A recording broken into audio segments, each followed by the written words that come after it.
Welcome back to the English Daily Podcast. I'm Anna, and today we're talking about a skill that can improve your conversations, your studies, and even your career, the art of asking better questions. And I'm Jake. Questions seem simple, but a good question can open a door. It can help you understand another person, solve a problem, or discover an idea you had never considered before. Exactly. Many English learners focus on answering questions correctly, but asking questions is just as important. When you ask a clear, thoughtful question, you show curiosity and confidence. You also give the other person a chance to share something meaningful. Let's start with a useful vocabulary word, curiosity. Curiosity means a strong desire to learn or know something. For example, her curiosity led her to ask how the machine worked. Curiosity is often the beginning of learning. Here's a common situation. You meet someone at a conference, and you ask, "What do you do?" That is a perfectly acceptable question, but it may lead to a short answer, such as, "I'm a designer." To continue the conversation, you can ask, "What kind of projects do you enjoy working on?" That second question is more specific, and it invites a longer answer. The phrase, "what kind of," is very useful because it asks for a type or category. You can ask, "What kind of books do you like?" or, "What kind of food did you try on your trip?" Another helpful expression is "tell me more about that." It sounds natural and friendly. Imagine your friend says, "I started learning photography." You can reply, "That sounds interesting. Tell me more about that." This shows that you are listening and genuinely interested. There's an important difference between a question that opens a conversation and one that closes it. Questions that can be answered with yes or no are called closed questions. For example, did you enjoy the movie? Open questions usually begin with words such as what, how, why, or which, and they encourage a fuller response. For example, instead of asking, "Did you enjoy the movie?" you might ask, "What did you enjoy most about the movie?" The first question may receive one word. The second asks the person to explain an opinion. However, closed questions are not bad. They are useful when you need a clear fact. "Are you available on Friday?" is better than an open question if you simply need to know someone's schedule. The key is to choose the right kind of question for your purpose. That's a great point. Before asking a question, think about your goal. Do you want information, advice, an opinion, or a personal story? If you want advice, try, "What would you recommend?" If you want an opinion, ask, "How do you feel about this idea?" If you want a story, say, "What happened next?" Let's talk about a phrase that can make questions softer and more polite. Would you mind, for example, "Would you mind explaining that again?" or "Would you mind telling me how you solved the problem?" There is a small grammar detail here. After "would you mind," use a verb ending in ing. We say, "Would you mind opening the window?" not "Would you mind to open the window?" In everyday conversation, you can also say, "Could you explain that again, please?" Both forms are polite. Another useful phrase is, "Could you clarify that?" To clarify means to make something easier to understand. If a colleague uses a difficult expression, you can say, "Could you clarify what you mean by urgent?" This is much better than pretending you understand. And asking for clarification is not a sign of weakness. It is a sign that you care about accuracy. You can also say, when you say flexible, "What exactly do you mean?" or "Could you give me an example?" Examples make abstract ideas easier to understand. I use that phrase often. If someone says, "We need a more efficient process," I might ask, "Could you give me an example of what you would change?" The question turns a vague idea into something practical. The word vague means unclear or not specific. "I want to improve my English" is a good goal, but it is vague.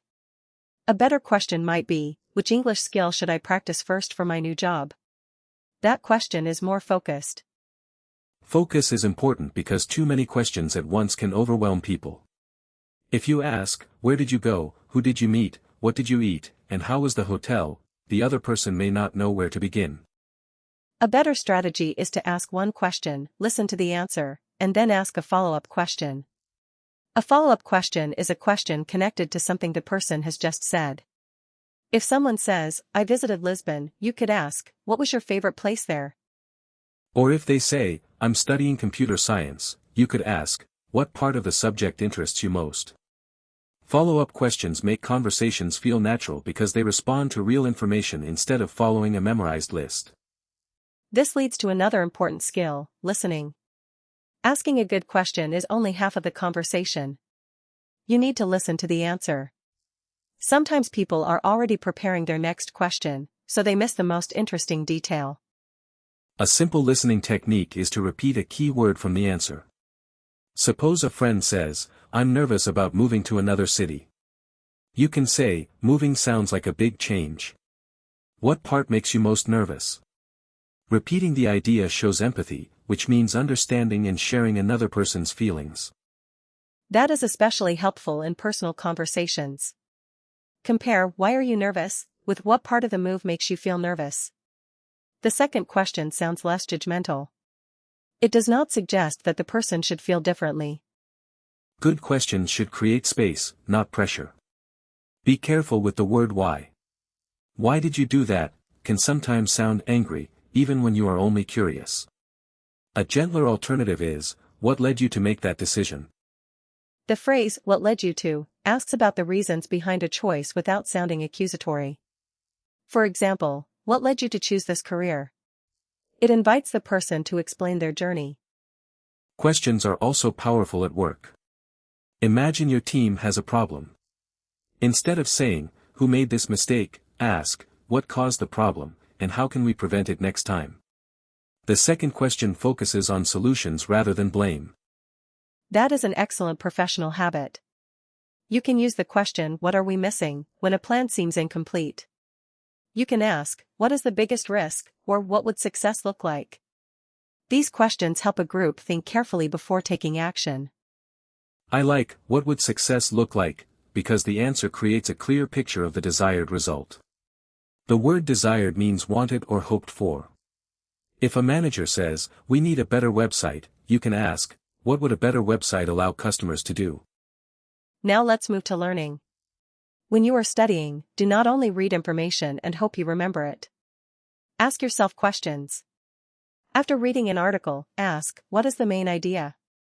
What evidence supports it, and how could I explain this to someone else? You can also turn headings into questions. If a textbook chapter is called The Water Cycle, ask, how does water move through the environment? Then read to find the answer. This makes reading active instead of passive. Passive means receiving information without doing much with it. Active learning means working with information by explaining it, comparing it, or using it.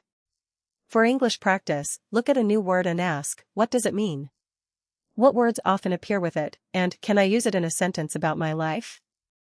Let's give listeners a practical challenge. During your next conversation, ask one open question, one follow-up question, and one question that asks for an example. For instance, what do you enjoy about your work? How did you become interested in it, and could you give me an example of a recent project? That is a great three-question pattern. But remember, a conversation should not feel like an interview. Share your own answer, too. If you ask someone what music they like, you can say, I enjoy jazz because it helps me concentrate. What about you? Sharing creates balance. And if the other person gives a short answer, do not assume they are uninterested. They may be tired, shy, or busy. You can offer an easy choice. Do you prefer working in the morning or in the evening? Sometimes a choice is easier than a completely open question. We should also mention cultural differences. In some cultures, direct questions about age, money, or family are normal. In other cultures, they may feel too personal. Pay attention to the situation, and use softening phrases such as, if you don't mind me asking. For example, if you don't mind me asking, how did you choose this neighborhood? This phrase gives the listener permission not to answer. Respecting boundaries is part of good communication.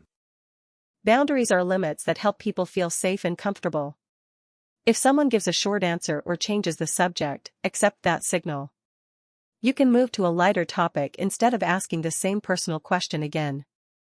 So, what is one question you can use today? I suggest, what has been the most interesting part of your week? It works with friends, classmates, and co-workers, and it encourages a story. I like that one. My suggestion is, what is something you are looking forward to?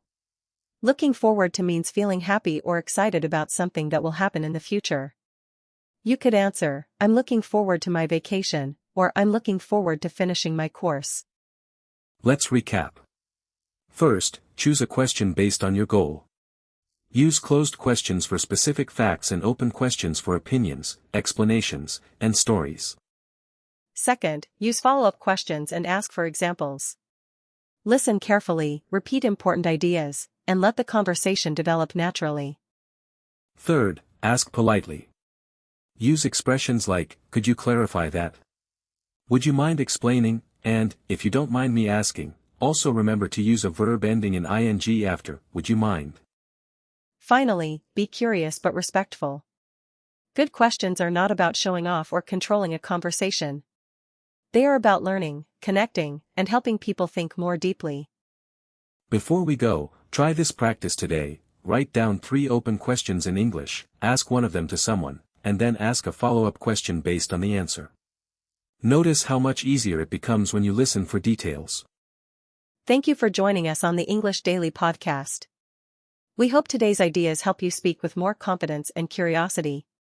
If you enjoyed this episode, please subscribe, share it with a friend, and come back for another practical English conversation. Keep asking, keep listening, and keep learning. See you next time.